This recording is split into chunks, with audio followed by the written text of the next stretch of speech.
जय हिंद। जैसे अभी एक घटना हुआ, एक इंडियन आर्मी के जवान के साथ पुलिस के द्वारा बर्बरता किया गया और आज एक ऐसा माहौल बन चुका है कि वहाँ के डीजीपी और इंडियन आर्मी के जो बड़े ऑफिसर हैं उनके साथ मीटिंग काफ़ी बैठा और राजस्थान के जो डीजीपी हैं उनको भी बहुत बुरा लगा कि पुलिस वाले के द्वारा एक आर्मी के ऑफिसर के साथ बर्बरता किया गया। सबसे बड़ा बात है कि एक वर्दी वाले दूसरे वर्दी वाले के साथ बर्बरता करते हैं, जो कि अच्छा बात नहीं है। जैसे कि एक बच्चा मेरे से पूछा कुछ दिन पहले कि सर एनएसजी और एसपीजी में क्या अंतर है। मैं इसीलिए टॉपिक बता रहा हूँ कि आज दोनों इंक्लूड करूँगा कि जो राजस्थान में घटना हुआ और ये दोनों में अंतर ही बताऊंगा। देखिए एनएसजी जो होता है वो इंडियन आर्मी से पैरामिलिट्री फोर्सेस यानी CRPF, BSF, ITBP, CISF, SSB, Assam rifle और यहाँ तक पुलिस के भी कुछ जवान जो होते हैं वो भी एनएसजी में जुड़ के एक कमांडो बनते हैं। और एसपीजी जो होता है स्पेशल प्रोटेक्शन गार्ड बोलिए या तो ग्रुप बोलिए, ये जो होता है ये पैरामिलिट्री फोर्सेस से बनते हैं। सीआरपीएफ हो गया, बीएसएफ हो गया, आईटीबीपी हो गया, सीआईएसएफ हो गया, एसएसबी हो गया। इन लोग से इनका सिलेक्शन होता है। तो एनएसजी अब पूछता है सर एनएसजी बड़ा है कि एसपीजी बड़ा है। एनएसजी एसपीजी इसमें कोई कंपेयर कर ही नहीं सकता है, ठीक है, अपना अपने में कोई रोल है। लेकिन एनएसजी का एक रूल होता है, किसी का वो स्पेशल सिक्योरिटी नहीं दे सकता, वो नेशन यानी राष्ट्र का सुरक्षा के लिए बना हुआ। आज देख रहे आपकी जो एनएसजी है वो सब ऐसा सुरक्षा ना देकर देश की सुरक्षा के लिए बॉर्डर पर उनको तैनात किया जा रहा है। जैसे बहुत अच्छा न्यूज अभी आया, तो आपको समझ में आ गया कि एनएसजी कैसे बनता है और एसपीजी कैसे बनता है, ठीक है। इसमें कभी कंपेयर आप मत कीजिए कि एसपीजी बड़ा है एनएसजी क्या है, वो सब अपने अपने जगह पर सब सही है।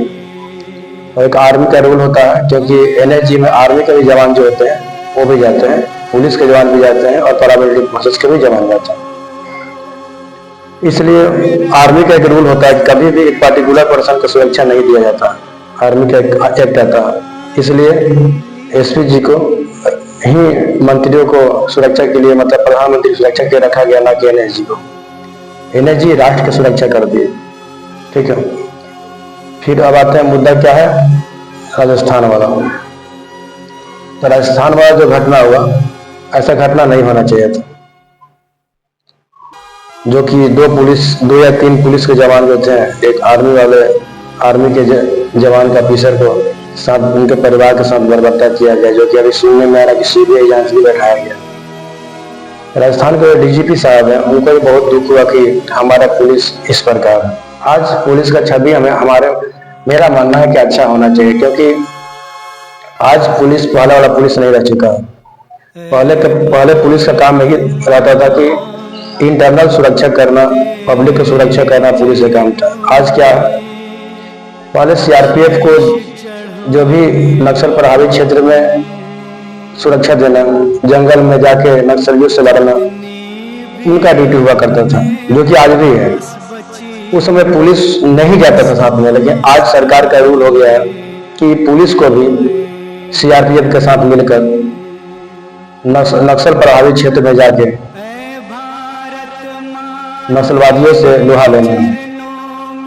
जब पुलिस आज कंधे से कंधे मिलाकर सीआरपीएफ के साथ वर्क कर रही है, फिर एक वर्दी वाले दूसरे वर्दी वाले पर, मतलब कहना क्या चाहते हैं कि हमें तो गर्व करने की बात है कि इंडियन आर्मी आज मिलिट्री और पैरामिलिट्री फोर्सेस ना होता तो आप पुलिस वाले आज ड्यूटी भी नहीं कर पाते, और हम लोग आज स्पीच दे रहे हैं, भाषण दे रहे हैं, ये भी नहीं दे पाते।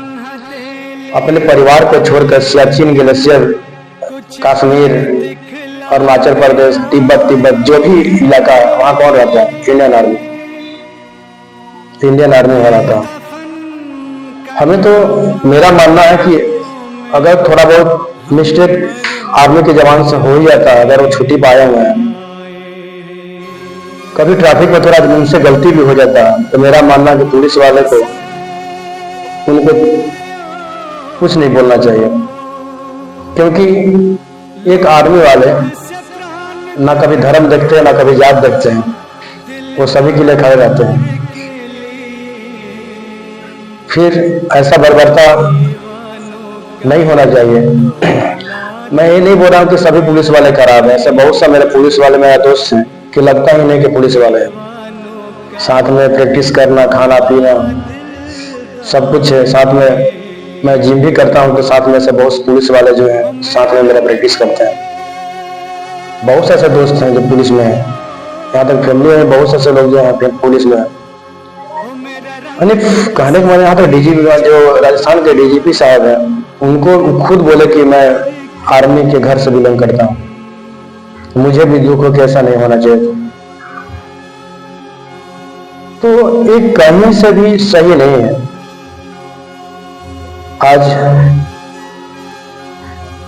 डीजीपी साहब और आर्मी के जो बड़े ऑफिसर हैं, मीटिंग के दौरान ऐसा वर्ड यूज किया गया जहाँ के डीजीपी साहब को भी झुकना पड़ा। क्यों झुकना पड़ा? क्योंकि पुलिस वाले के ऐसे गतिविधियों के कारण सभी वर्दीधारी को मिलकर रहना चाहिए। आपको इसलिए देखिए, आज के डेट में बात सही है कि आज के डेट में एग्जाम का कंपटीशन क्यों बढ़ा दिया गया है। लोगों को बोलता है कि पुलिस का आज पहले पुलिस से केवल डंडा ही घुमाना है तो पढ़ाई की क्या जरूरत है। आप समझ में आ कि पढ़ाई कितना इंपॉर्टेंट है। आज जितना भी नए लड़के जो बहाल हो रहे हैं, उनका संस्कार, उनका बोलचाल, और जितना पहले का जो बूढ़ा लोग थे, बूढ़ा पुलिस जो अंडर मैट्रिक और बिना पढ़े पहुंच गए, उनका बिहेवियर जाकर देखिए। आज ट्रैफिक में अगर कम एज का जो नया बहाल वो सब इंस्पेक्टर हो, एएसआई हो या आपका सिपाही हो, अगर कभी बाइक पकड़ा भी जाता, गाड़ी पकड़ा जाता, नॉर्मली बोलने पर वो बोलते ठीक है जाइए, लेकिन बूढ़ा लोग से अड़ जाएंगे, नहीं मैं बहुत बड़ा हूँ, क्योंकि पढ़े नहीं। उनको यहाँ दिखाना है कि एक वर्दीधारी दूसरे वर्दीधारी से बड़ा है। देखिए आप यहाँ सबसे बड़ा है, मालूम है कौन है भारत में? वो है कॉन्स्टिट्यूशन, संविधान सबसे बड़ा है। यहाँ कोई बड़ा नहीं है, यहाँ कोई बड़ा नहीं है। ये सभी लोग ड्यूटी कर रहे हैं। और मैं सभी वर्दीधारी से भी बोलना चाहूंगा, वो आर्मी से हो, बीएसएफ यानी पैरामिलिट्री फोर्सेस हो या राज्य पुलिस हो। देखिए आप जब तक पद में हैं, जब तक आप पद में हैं, आपका बहुत वैल्यू है। जिस दिन आप पद से हट जाइएगा, पावर खत्म हो जाएगा, जब पावर खत्म हो जाएगा उस समय क्या मुंह दिखाइएगा? ये जीवन भर तो वर्दी नहीं रहेगा, जीवन भर पावर नहीं रहेगा। बड़ा बड़ा SP, DSP, SSP, DIG, DGP साहब जब रिटायरमेंट होते हैं, अपने घर आते हैं, उनका वैल्यू क्या रहता है? कुछ नहीं। यहाँ तक बड़े बड़े आर्मी के जो ऑफिसर होते हैं, वो भी जब रिटायरमेंट आते हैं, वो भी एक सिविलियन बन जाते हैं। तो हमें सोचना चाहिए कि कोई चीज अस्थायी नहीं, जब तक है प्रेम बातें, मिल कर रहें, एक वर्दीधारी दूसरे वर्दीधारी को इज्जत करें, क्योंकि हम लोग इनडायरेक्टली सब देश का सेवा ही कर रहे हैं। आप पुलिस में हो फिर भी देश की सेवा कर रहे हो, आर्मी में हो फिर भी देश की सेवा कर रहे हो, या पैरामिलिट्री फोर्सेस में तभी देश की सेवा कर रहे हो। हमें सब लोग को मिल कर रहना चाहिए। मैं यही कामना करूंगा पूरे भारतवासियों से कि कभी भी हमें खासकर मिलिट्री और पैरामिलिट्री फोर्सेस को नीचा दिखाना नहीं चाहिए। विदेश में आप लोग को नहीं मालूम है, विदेश में जब एक आर्मी का ऑफिसर छुट्टी पाता है तो फूल के माला और फूल बिछाया जाता है, स्वागत किया जाता है। तो मेरा मानना है कि जब विदेशों में इंडियन आर्मी का जब इतना स्वागत किया जाता है, तो मेरा मानना है कि भारत का बहुत पवित्र देश है, यहाँ तो और स्वागत होना चाहिए।